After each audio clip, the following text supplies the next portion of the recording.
Welcome back. तो आज हम लोग बात करेंगे रसशास्त्र के अगले योग के बारे में, जिसका नाम है बृहत वात चिंतामणि।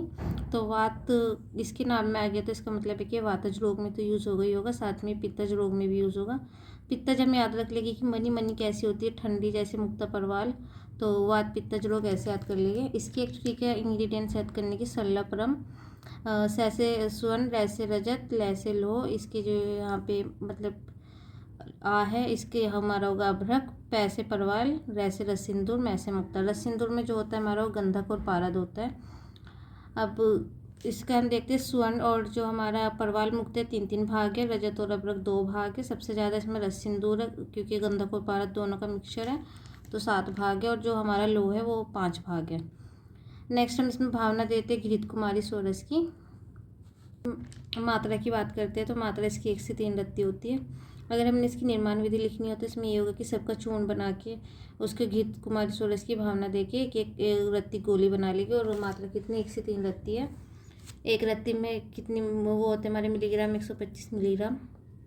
अनुपान में हम लोग याद रखिए कि पित्त प्रधान क्या होता है हमारा, मतलब त्रिदोष होते हैं। तो ज्वर होता है हमारा, इसमें हम गुड़ूची और अजय क्षीर याद रख लेंगे कि टाइफाइड वगैरह में देते हैं।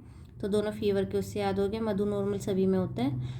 ब्राह्मी सोरस में हम याद कर लेंगे कि वात जो होता है हमारा वो नर्वस डिसीज इसमें यूज़ होता है, मतलब नर्वस डिसीज़ को कोज करता है। तो ब्राह्मी क्या एक तरीके से नर्व टॉनिक है।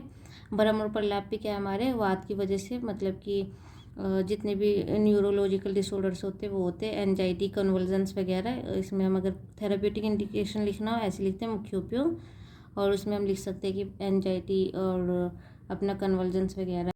फार्माकोकाइनेटिक्स में आप श्वास कुठार की तरह एक डीएमई लिख सकते हो, और जो डायनेमिक्स है उसमें आप लिख सकते हो कि ये शीतवीर्य है तो फिर ये स्किन डिसीज़ में यूज़ होगा। एंड नर्व टॉनिक भी हो सकता है, नर्व डिसीज़ में हो सकता है क्योंकि वातज में यूज़ हो रहा है। और पारद गंधक जैसे है तो उनके according skin disease sulphur use होता है, गंधक, और योगवाही होता है पारद।